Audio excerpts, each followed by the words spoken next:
Chapter 46, The Fight. Hello, bears. My name is Roz.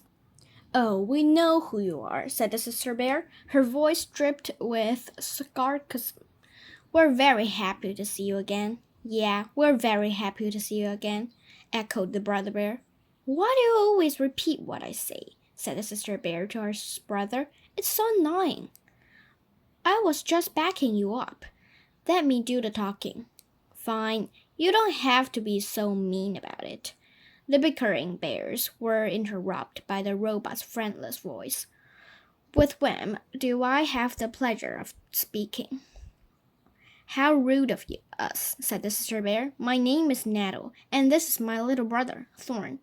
I'm not little, snapped Thorn under his breath. It's so lovely to see you both, said Roz, but I'm afraid I really must be going. And I'm afraid we can't let you do that. Nettle stepped into Roz's path. My brother and I, we don't like monsters. I am not a monster. I'm a robot. Whatever you are, we don't like you, said Thorn. We hear you've become very comfortable on our island, said Nettle. Now, we're going to make you very uncomfortable. Yeah, we're going to make you very uncomfortable. Stop repeating me, Thorn. Poor Roz was in serious trouble. The bears were closing on her, but she couldn't run, she couldn't hide, and she couldn't fight. The robot didn't know what to do, but before she could do anything, there was a loud squawk of a streak of feathers. Stay away from my mama. Bright Bill swooped down and skittled to a stop between the robot and the bears. So the rumors are true. Nettle laughed. There really is a Roddy Gosling who thinks the robot is his mother. How could anyone be so stupid? Do yourself a favor, Gosling, and fly away before you get hurt. She's right, Bright Bill, said Roz. Please let me handle this. But the gosling stood his ground. He spread his wings and hopped around, ready to defend his mother. The bears roared with laughter. Then, with a flick of her paw, Nettle sent Bright Bill tumbled over the ground, over and over until he flapped onto his back and stared up at the sky, stunned. This is our island, sneered Nettle. And this time for you to go, growled Thorn. Roz made herself as big as possible. She bent her chest and roared wildly, angry sounds. But the bears were not intimidated.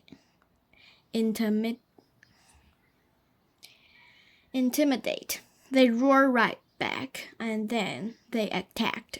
Nettle pulled Roz into a fierce bear hug, while Thorn clawed at her legs. The robot tried to shake free, but the bears were not let go of their prey. Not this time. A cloud of dust bloomed around the tour as they thrashed closer to the edge of the cliff. All of a sudden, something burst out from the trees and onto the open cliff top. Mother Bear. She was gigantic like a mountain of golden fur, and she was furious. It seemed like this would be the end of our robot, but the mother bear wasn't there to join the fight. She was there to break it up. Nettle, Thorn, get away here this instant. Get over here this instant. The young bears should have listened to their mother. Instead, they pretended not to hear her. Nettle slashed at Roz's body, and Thorn began wrestling her with her foot. He grabbed the foot with both paws and forced it up from the ground. Then, with every ounce of his strength, he twisted the foot around. Reader, the following events happening very quickly. First, there was a strong twirl sound as the robot's foot popped off her leg and sailed through the air. Then everyone toppled over. Nettle and Roz fell sideways along the edge, but Thorn fell backward and tumbled right off the cliff. Do you know what the most terrible sound the word is? It's the howl of a mother bear as she watched her cub tumbled off a cliff. Mother Bear's howl was so startling that it snapped Bright Bill right off of his stopper. Her haul was so powerful that it shook Roz's entire body. Her haul was so loud that animals heard it clear across the island, but there was no reply from Thorn. Mother Bear's haul slowly faded, and she wheeled to the ground. Roz watched as her daddish foot sailed over the edge and plummeted down to the shore below. It fell past circling seagulls, smashed off a rock, and disappeared into the waves. And that's when the robot noticed something furry dangling from the cliffside. Thorn, his full weight hung from a tree that was rooted to the rock wall. He gripped the tree tightly in his paws and looked up at Roz with wide, frightened eyes. I see Thorn, shouted Roz. Grab my legs, quickly.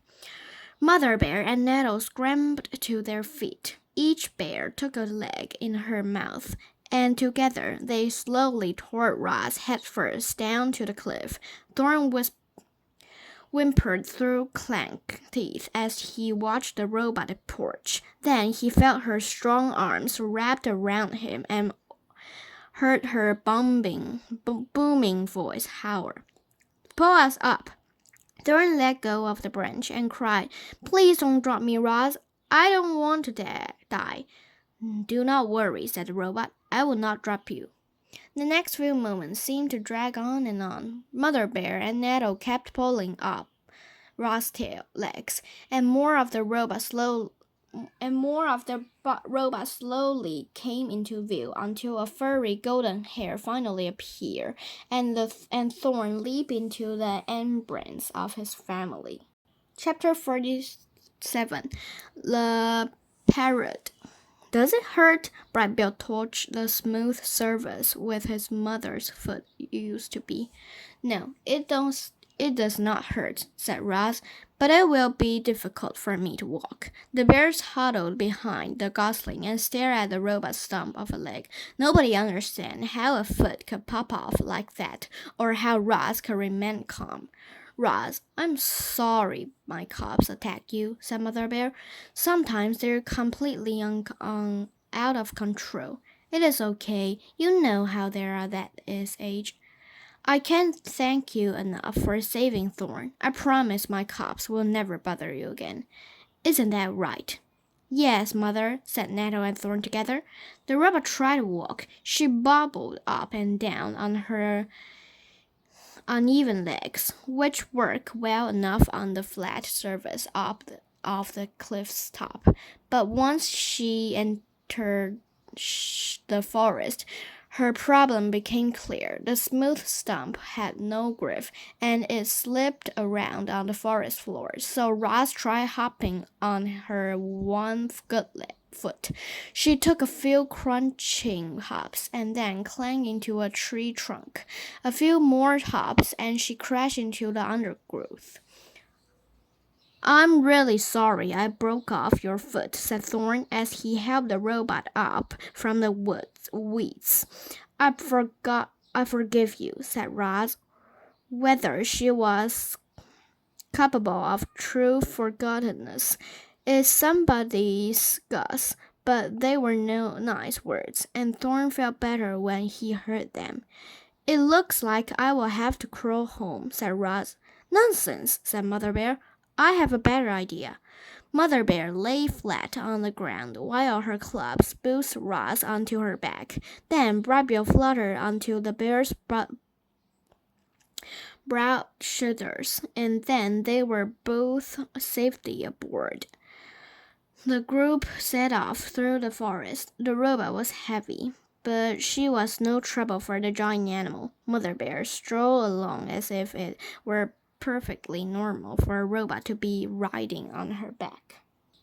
They made quite a grand procession, all walking together like that, and the procession became even grander as deer and raccoons and birds and all kinds of other animals joined in. Everyone wanted to see the mother robot riding the mother bear. The group would its way past trees and over roaring meadows and through babbling streams. collecting more and more curious animals as they went. It was the grandest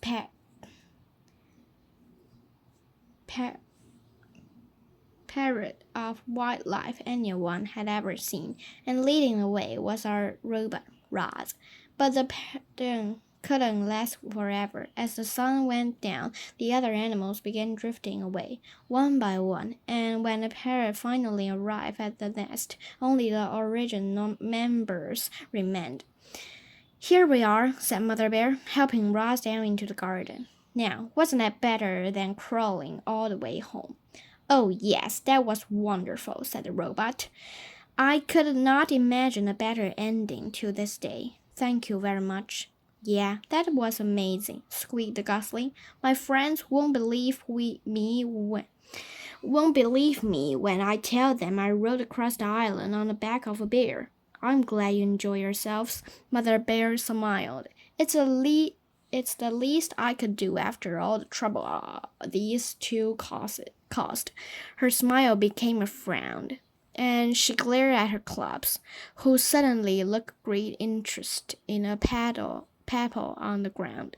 It was late, and it had been a long, difficult day for everyone. So the bears said goodbye and headed back to their cave. Bright Bill and Roz stood in the garden and watched their new friends number away, and then the gosling said, "Mama, do you think you'll ever walk again?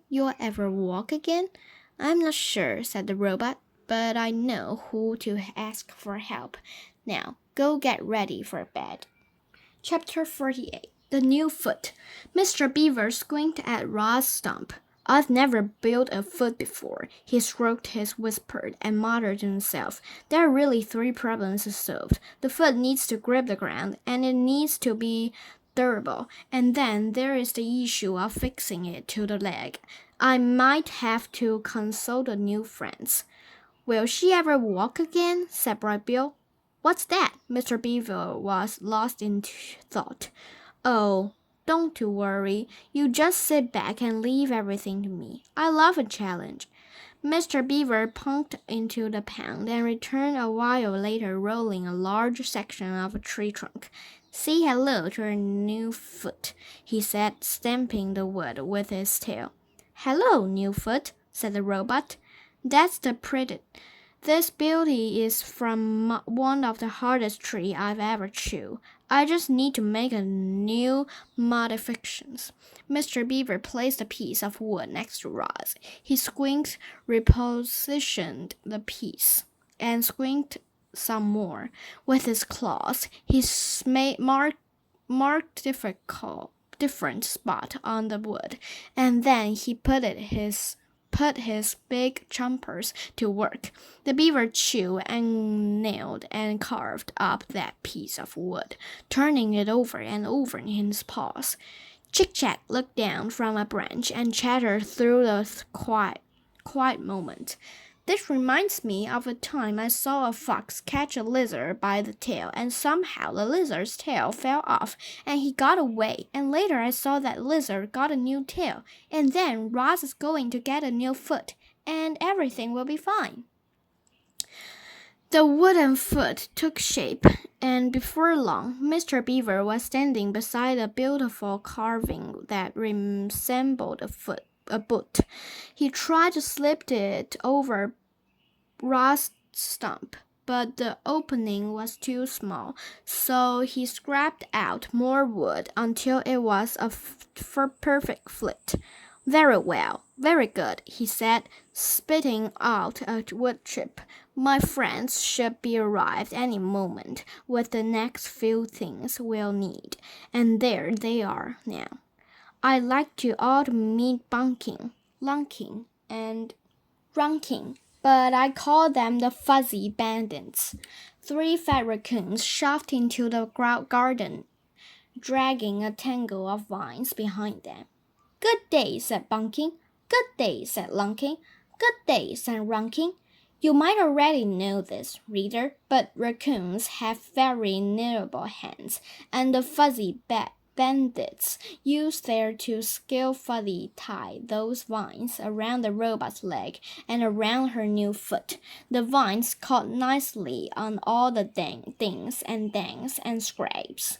Once they were tied good and tight, Mr. Beaver threw back his head and hurled, "Trunk Tap, you could use your assistance." There was silence, and then 3 quick taps echoed down from the forest canopy. "Oh, that'll be him," said Mr. Beaver, smiling. A very handsome woodpecker smoothed into the garden. "You call?" came the woodpecker's measured voice. "I do. Indeed I do. Everyone, this is my woodpecking pal, Trunk Tap. Now, Trunky, we need some tree resin, the really sticky stuff. Can you help us out?" "Of course I can," said the woodpecker. "You've got a perfect pine right here." Trunk Tap hopped out to a cruddy old pine tree and pecked a few deep holes in the bark.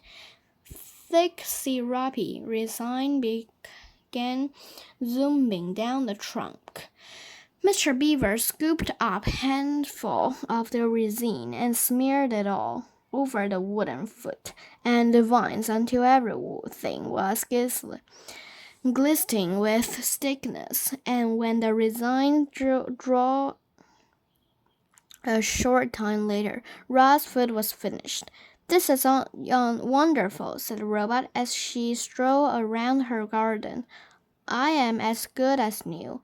Mr. Beaver and Trunk Tap and the fuzzy bandits went away feeling pretty happy with themselves. They'd done a very nice thing, but it was the first wooden foot any of them had ever made, and within a week the pines were coming undone and the foot was sliding loose.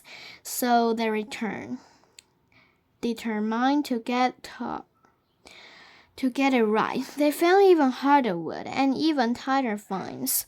They experiment with the resin, heating it by the fire, letting it boil and thicken until it became an indestructible glue. They kept tinkering with their design until finally Roz had herself a wooden foot that she could rely on. "Has Mr. Beaver rapped his knuckles on the new and improved question. "I knew we'd get it right." Roz moved slower than before, and she had a slight lip, but she was back to her old self again, and that was a relief to everyone, especially Brightbill. Chapter 49. The Flyer. With coaching from his mother, Brightbill was becoming a truly extraordinary flyer. He wasn't the biggest or the oldest, but he was the smartest. You see, he and his mother had started studying the flight techniques of our birds. They'd sit for hours and watch how hawks and owls and squirrels and vultures moved through the air. Then they'd go up to the grassy ridge, and Brightbill would practice what he'd learned soon. He was diving and swooping and darting and swirling around the island. The doggies frowned at his fly tricks, but the goslings thought he was amazing.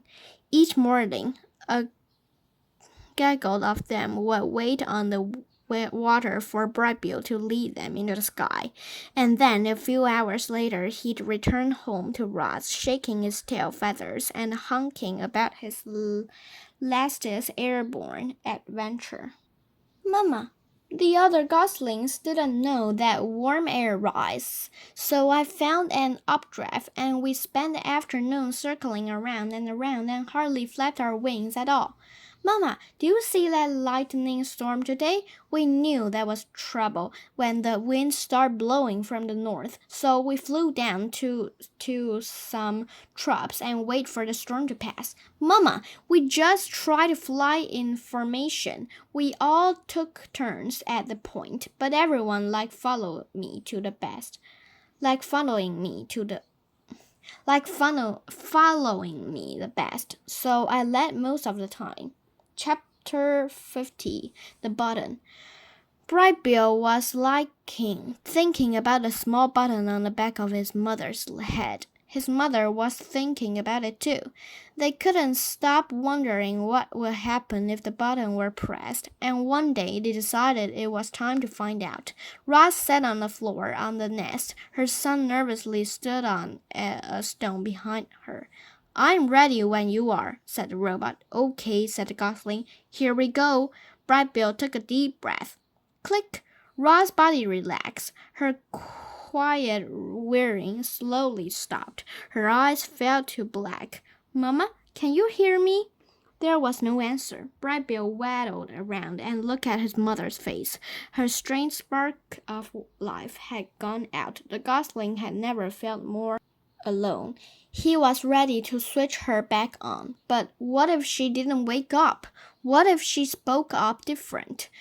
The gosling was afraid to press the button, and he was afraid not to press the button. Bright Bill took a deep breath. Click! Roz's body tensed. Her quiet swearing slowly started. Her eyes began to glow. Mama, can you hear me? Hello, I am Roz on Unit 7134, but you may call me Roz. The robot spoke these words, and automatically in a language Bright Bill didn't understand. His little heart raced as his worst fears seemed to be coming true. But a moment later, her familiar voice returned, and the robot said in the language of the animals, Hello, son. How long was I out? It seemed like only an instant to me.